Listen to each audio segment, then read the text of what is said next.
this is about sharing information. What you post here isn't private. In other words, folks on these social media are given notice that lots of other people can look at their data.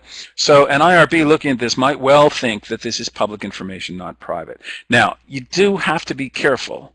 I think some IRBs would be inclined to think that that looking at Facebook data, for example, does involve private information, because some IRBs have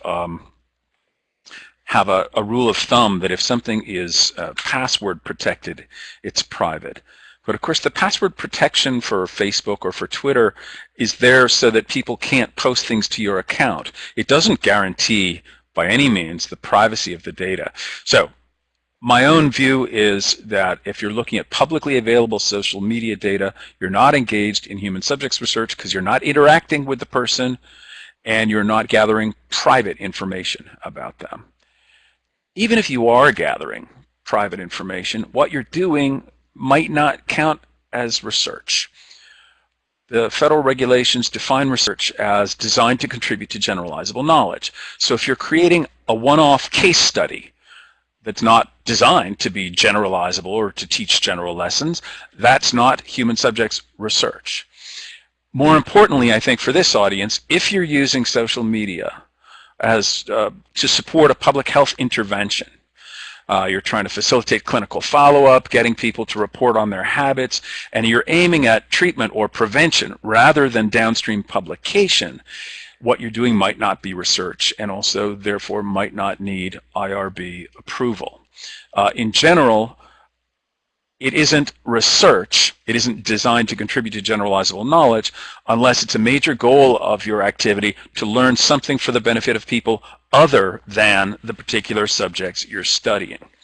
In other words, your subjects might be a sample, but you're aiming at benefiting a large group of people who are similar to the people that you're studying. All right, so we have the question of whether you're dealing with a human subject, and we have the question of whether what you're doing is more like a clinical intervention or more like research. If it's research on human subjects, you need IRB approval. So if you're interacting with a subject by friending them or asking them questions, if you're gathering private information, and if you intend to use that information to advance general knowledge, then you're doing human subjects research and you need IRB approval. Now, IRBs can make the determination that the research that you're doing is exempt from their oversight. The determination has to be made by an IRB staff person, but they make it pretty commonly in this area of research. If you're using direct observation, interview, or survey techniques, your research can be exempt from full committee IRB oversight unless the subjects in your research study can be identified either directly or indirectly, and disclosure of the data you're gathering about them could put the subject at risk for criminal or civil liability or damage to financial standing, reputation, or employability. Now, it's very frequently the case that in HIV-related research, disclosure of the data could damage someone's reputation, could interfere with their relationships, could hurt their employability. In some cases, could lead to criminal liability, depending on what your state law on engaging in risky sexual conduct without consent is. So what we're really looking at here is if you're going to be exempt from IRB review, you probably want to be doing studies in which subjects can't be identified either directly or indirectly through the data that you gather. So a study is exempt if you don't gather information that would permit direct or indirect identification of subjects, or if the information you're gathering has no consequences for stigma, reputation, or liability. A lot of HIV research, though, doesn't meet that second branch. Some kinds of studies are eligible for expedited review, which means that a single IRB member can review the study and approve it, so you don't have to wait for the whole IRB to get together and have its monthly meeting and debate about your research. Again, survey, interview, focus group techniques, research on group characteristics or behavior, those kinds of relatively low-risk interventions. If the study is below minimal risk, can be approved by a single IRB committee member. Now, what below minimal risk is below the risk faced in ordinary life or in a regular doctor visit. And the regs are really inadequate in that they say risk faced in ordinary life, but they don't say by whom. A lot, so, you know, if the standard were the risk that I as a professor face in my ordinary life, practically nothing would be below minimal risk. But in general, we try to think of minimal risk as being related to whether the study adds risk to a person's life of any kind.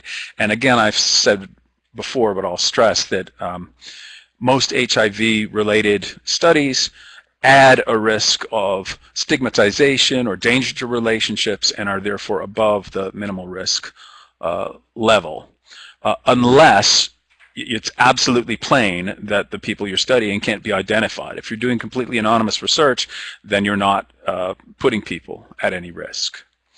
So if subjects can't be identified, risk to them is minimal.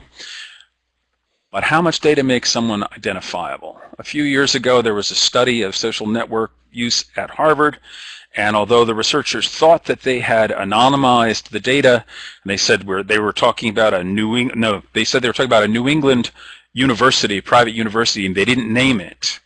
There was enough data there. The names of the majors that some of the students had declared were unique to Harvard. The class size that was mentioned in the code book, the total of number of people in a university class, again narrowed the number of universities that the study could have been about. And it only took one day after this study came out for people and the press to be able to say, oh, this study about social network use is a study about Harvard students, even though the researchers had tried to disguise that fact. So you have to be very careful not to give in your publication enough data to allow people to triangulate onto your subjects. And that's because of risk of stigma and liability. And especially if you're doing international studies, you have to be hyper aware of this because in some countries, merely being identified as a research subject in an HIV-related research project, merely being identified without any of the actual data could put someone at tremendous risk socially or for employment and so on. All right. Now I'm going to move a little bit away from regulatory concerns and speak more about general ethical concerns. If you're going to use social media to contact subjects and interact with them, you have to start out being aware that the subjects didn't sign up for this social media in order to become research subjects. And even though their presence on the social media might be technically public, although the information they post might be technically public, they may have this residual view that it's only a kind of public. It's public for my friends on Facebook, for example. And so you have to be very tactful in your original approach, because the merely being approached through any of these social media to be a research subject is potentially experienced as invasive or offensive by these subjects. So you have to follow some basic ethical rules. You've got to make it absolutely clear from the start that you're a researcher. You don't want to approach someone socially through social media and then reveal that you're a researcher. That kind of deception is ethically problematic and heavily frowned on by regulations as well. You want to make it clear that the people you contact don't have to participate in your research or in your public health intervention, that they can withdraw at any time. You have to use adequate informed consent, which can be very difficult when you're talking about informed consent that's entirely via written word and not with in-person opportunities to ask and answer questions. And you also have to remember some of the social character of social media. If you try to friend someone, for example, and they accept that invitation where they friend you knowing that you're a researcher, they may not have thought about the fact that that also gives you access to some of the data of their friends who've taken care with privacy setting only to allow access to their data from people who are their friends. So especially if you're snowball sampling, and you're starting out with an index subject who you friend, and then you're trying to figure out who are this person's friends who I could ask questions of, or who follows this person's Twitter account that I've just followed, those kinds of snowball sampling techniques, you have to be careful to shield the identity of your index subject so that the downstream subjects don't get angry at that person for exposing them to you as researcher. I mentioned before, quality of online consent is very hard to gauge. You've got to be careful about how you do it. And an IRB, I think, will help you with that. You have to do very careful protection of any identifying information that you're gathering, encrypting it, coding so that names aren't kept with data, but instead names are tied by a code to a number, and then the data are kept only with the number, and the names are kept in a separate safe somewhere. Password protection for everything, not carrying around laptops that have unencrypted information on them. All those kinds of protections are important. You want to make sure you provide contact information to anybody that you contact this way so they can reach you if they have questions about how their data are being used. And you want to put in place a plan of action if your research is going to uncover actionable information. So for example, if someone in the course of a survey that you're sending them through a social media service suddenly says, you know, I have thoughts of hurting myself or others, you ought to have a plan in place to respond for these kinds to these kinds of concerns if your research is apt to turn them up. You want to separate your presence as a researcher on the web from your personal presence. So you shouldn't use your own Facebook account or Twitter or Grindr account as a base for research. You should set up a different account that says that it's a research account and use that as the base for your research. You may consider asking an IRB for permission to waive signed written consent, because in some cases it's the signature on the consent form that would be the only way of identifying a person with their very private sexual data. Quite apart from the conduct of the research, there are some concerns about what you include in a publication.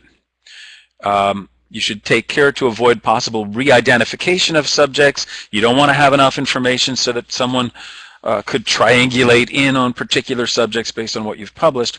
And two things to bear in mind about that are that you shouldn't publish screenshots of somebody's social media site, even if it's anonymous. Because, for example, these days you can do face searches, facial identification searches online, and you don't want to quote in anything you publish any direct text quotations or direct quotations from tweets or anything like that, because those also are searchable. You should always paraphrase what your subjects say. Don't publish screenshots, don't publish face shots, even if there's no identifying information that goes along with those things. Here I'm just giving you some sources. This Marino article, the first one here, and Jim has mentioned that the slides will be available to you. The Marino article is a very nice overview of ethics of social media research. There are several broad overviews of ethics of social media research that say that they're coming out this month. So the literature in this area is about to be greatly expanded, but this one by Marino seems to me to be the leading one in the area at the moment. And also with regard to the re-identification issue in the Harvard study, this Zimmer article was very, very useful. Plus there are a number of other articles about particular experiences with research that are in the slides throughout. So that is my presentation. And I look forward to answering questions that you can type up in the chat space. So thank you, Steve, for that very timely and very interesting presentation, particularly around many organizations looking to utilize social media and other technologies through their HIV prevention and care interventions. So I invite people to use the chat box to enter in any comments and questions, and we'll just field those now. A couple of folks are actually typing in. So Rob Johnson, can you share your thoughts about ethics of prevention and may differ from research? Yeah.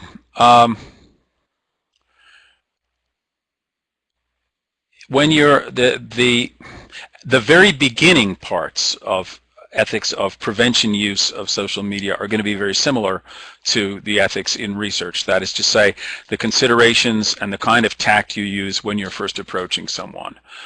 You want to make sure when you first approach someone for a prevention project that you identify yourself, that you tell them, you're inviting them to participate in something that they're free to avoid. You should make sure that your identity is absolutely known to them, that you're not approaching them in a way that looks like you're a social user of the social media, but that instead you're actually here to mount some sort of prevention project or to offer them information, those kinds of things. So the initial approach questions are similar. But then downstream, actually, there's a lot less to worry about in terms of the ethics of prevention interventions than there is with research, because you're not intending to publish. You're not having to worry about dissemination of the private information you gather. You really have to worry about consent, making sure that people understand the intervention and consent to the intervention adequately. Here again, you may so you don't have to worry about IRB oversight. You don't have to worry about downstream publication and keeping data private. You mostly have to worry about respecting the privacy of the people who are involved in your prevention project and respecting the social nature of social media in the sense that if you're trying to spread the word about a prevention project, that you do that in a very respectful way that doesn't take advantage of someone who's opened up his social media presence to you.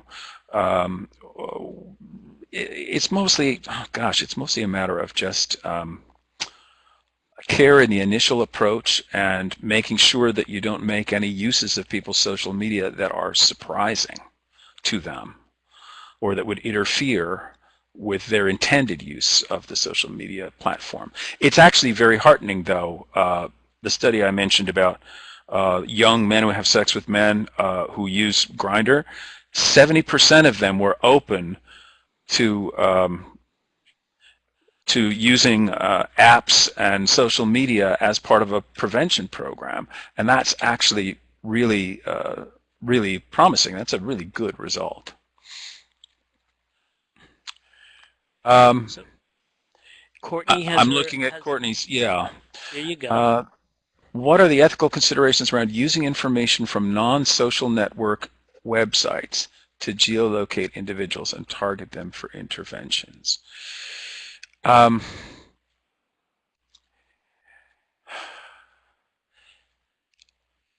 think the ethical implications are, as I said in an earlier slide, people don't get into social media to be targets of interventions. They don't get into social media to be studied. They don't get into social media to be helped. So the most important piece of the ethics has to do with respect for persons. It has to do with approaching them in a very straightforward, non-deceptive way, saying, listen, I've used data that you had out there in the world to find you, and I'd like to offer you this intervention, but I realize that I'm coming at you out of nowhere to do this. I hope you'll be interested, but if you're not, I'll respect that and leave you alone. I do think that people who use social media, and particularly younger people who use social media that have geolocation features,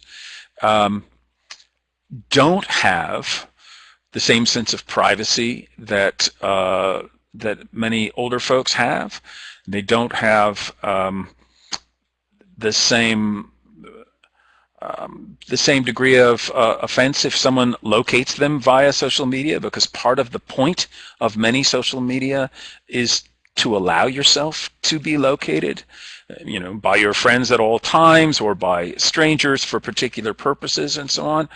I think IRBs these days are kind of struggling with the question of how much we should take account of changing standards of privacy and so on. I think if you approach people respectfully, most folks will not be terribly freaked out by the fact that you've used their public data, websites and so on, in order to locate them. Oh, Deanie has a question for Courtney. When you're talking about non-social network websites to geolocate someone, what are you talking about?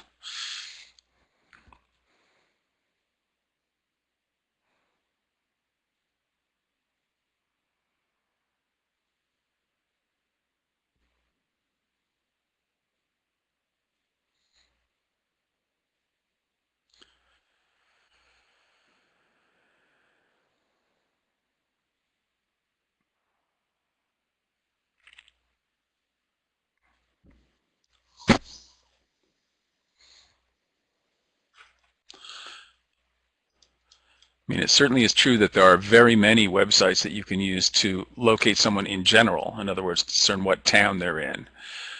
Yeah, yeah. So Courtney's talking about using big data, Google data, or subscription-based websites that require people to disclose certain information. That would commonly be things like address. It's not exactly the same as the geolocation feature of Yik Yak or Grindr, where it actually, you know how many feet you are away from the person.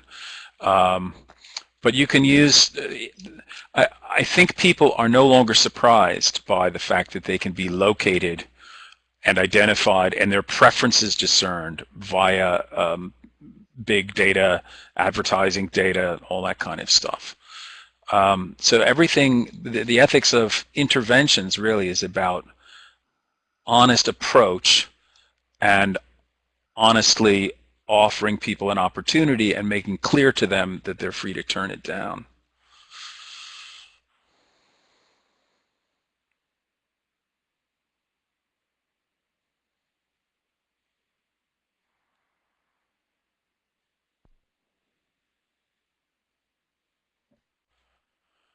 Anyone else have questions to pose?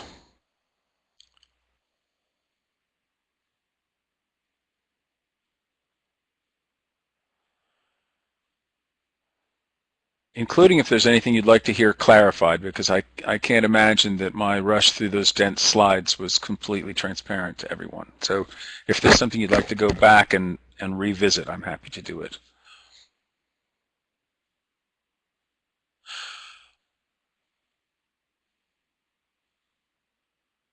Oh, the question is, does anyone have information on which sexual networking sites permit research or educational profiles?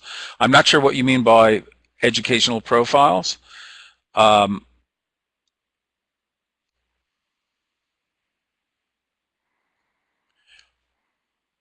not aware of any of the sexual networking sites explicitly saying that they don't permit research.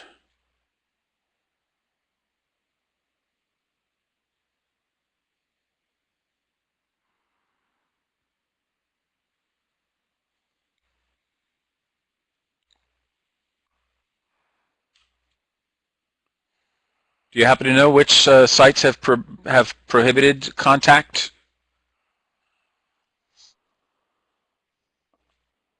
Okay. There is an ever expanding number of these uh, services. Grindr is the one that has appeared most in the literature, but there's Boy Ahoy and I don't know. There's about a half a dozen of them that have been mentioned in the literature, and of course, Facebook, Twitter, YouTube, people's YouTube channels. people's channels on MetaCafe, all kinds of places where you can gather. Okay, so Dini has just posted a link to a site of Manhunt where they explicitly say that research is permitted. So in that particular case with Manhunt, Online Buddies Inc., they have a research institute, and I would just encourage people, if they locate a particular site that they're interested in developing some research with, to contact those sites directly. Many of the larger ones have established a process where you can define a potential research project. Many of the smaller ones do not invest a whole lot in this, but many of the larger ones do have some interest in making research opportunities available. But again, there's a very particular process established by the organizations and the companies. And some of the more general purpose social media that people do use for research, like Twitter, Facebook, LinkedIn, basically they don't, their sites don't talk about research, although Facebook now has sort of been forced to in the wake of their controversy about research a couple months ago. But they say, when you post things here, what you're doing is making it public and anybody can see it. And they're at pains to warn people about the public nature of the data they post. And I think that that warning implicitly warns people that people may be looking at this for reasons other than social communication, most notably marketing, but presumably also marketing research, and therefore also other kinds of research.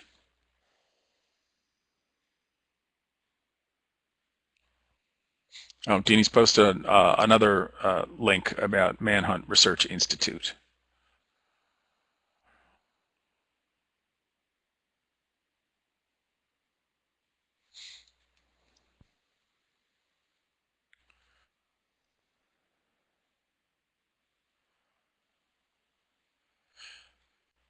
Okay, so Rob has posted Bareback RT allows organizations to have private member accounts, but not to do study and research.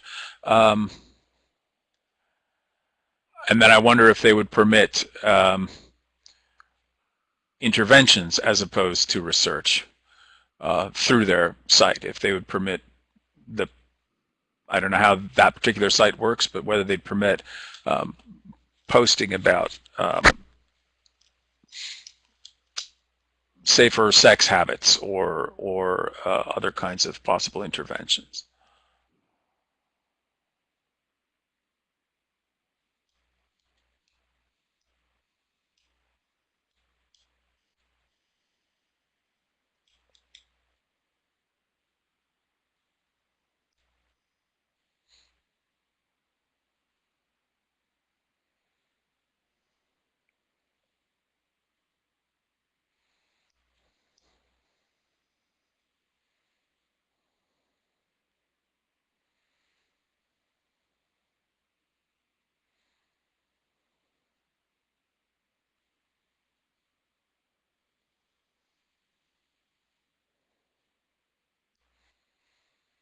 All right, so Rob has posted that there's a site says that an educational profile could accept incoming email but can't contact others.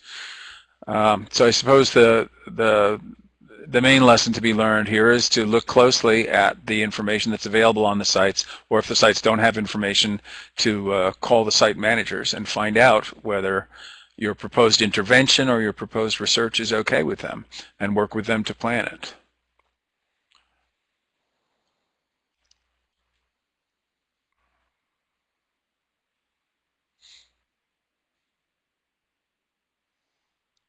Okay, while we wait for any other final comments or questions, I just want to let people know that we, over the coming months, will be hosting a number of these webinars, and specifically those that are in support of the work we're doing with the New England HIV Implementation Science Network. We will be posting a link for a really very brief survey that we would encourage you to take. And you can also offer some suggestions for future webinars.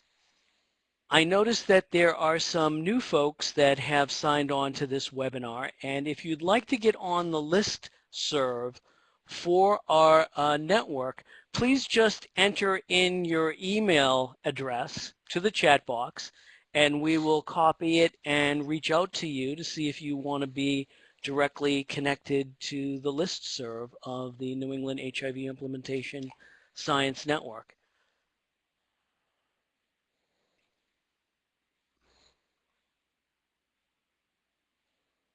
So I think that Jennifer might be entering in her email. There we go. So I don't want to shut folks off, but I just want to, if there are any other final questions or comments, please enter them in. And I also just want to take this opportunity to thank Dr. Latham very much for a very informative presentation, and I don't think we could have asked for anything better than this. It will be posted on our website, and I'll just put that address up again. And I want to thank everybody for participating today in the webinar and for joining us. A question for Jim. When the slides are up, I feel like I might be able to. I mentioned that there are going to be another couple of kind of overview of ethics and social media pieces that are scheduled to come out in the next month or so. Could I add those to that website so that people could go there as a kind of resource? Absolutely, absolutely. All right, I'll do that because there are a couple of pieces that I've been able to see abstracts of, but they aren't available yet. And when those come out, I think they'll be very interesting for people in this area, and I'd love to see them posted for everybody. Great. So again, thanks an awful lot, Steve. This was really great. My pleasure. Thank you for having me. Thanks everybody for coming.